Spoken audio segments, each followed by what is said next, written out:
ప్రార్థన. కృపాసత్య సంపూర్ణుడా, సర్వలోకానికి చక్రవర్తివైన దేవా, నిన్న నేడు నిరంతరము ఏకరీతిగా ఉన్న దేవుడవు, మారని దేవుడవు, మార్పు లేని దేవుడవు, శాశ్వతుడైన దేవా, మీకు స్తోత్రములు తండ్రి. నూతన సంవత్సరంలో 5వ నెలలో 26వ తారీఖు వరకు సజీవ లెక్కల్లో ఉంచి మీ పాద సన్నిధిలో కూడుకొని మిమ్మల్ని ప్రార్థించుకునే కృపనిచ్చిన దేవా, మీకు స్తోత్రములయ్యా. ఈ రోజుని చూడలేని వారు ఎంతోమంది ఉన్నారు. ఈ నెమ్మది పొందే స్థితి లేక ఎంతోమంది అల్లాడిపోతున్నారు ప్రభా.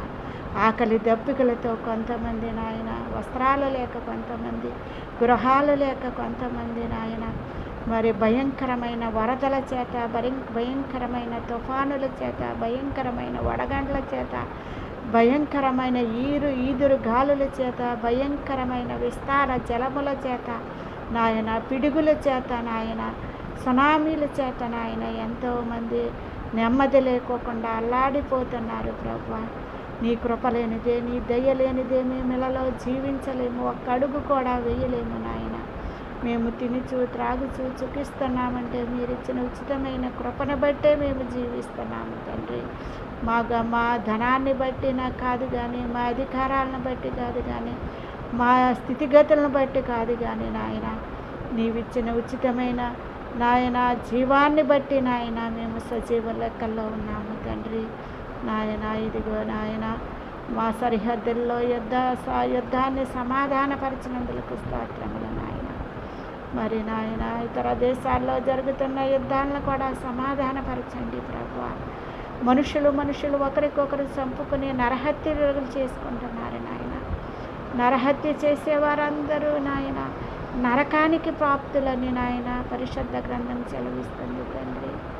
నాయన ఆజ్ఞలలో నాయన నరహత్య చేయకూడదు, వ్యభిచరించకూడదు నాయన, అబద్ధం ఆడకూడదని నాయన మానవులకు సంబంధించిన నాయన 10 ఆజ్ఞలను మీరు ప్రవేశపెట్టి నాయన మానవులు ఏ విధముగా జీవించాలో నేర్పించినప్పటికీ కూడా అజ్ఞానులుగా, మూర్ఖులుగా నాయన మనుషులు చంపుకుంటూ రాజ్యం మీదకి రాజ్యము లేస్తూ నాయన ఎవరికి వారే నాయన ప్రాణాలు తీసుకుంటూ నాయన ఈ లోకములో విస్తరించి నాయన సుఖము పొందమని ఆశీర్వదించిన దేవుడవు.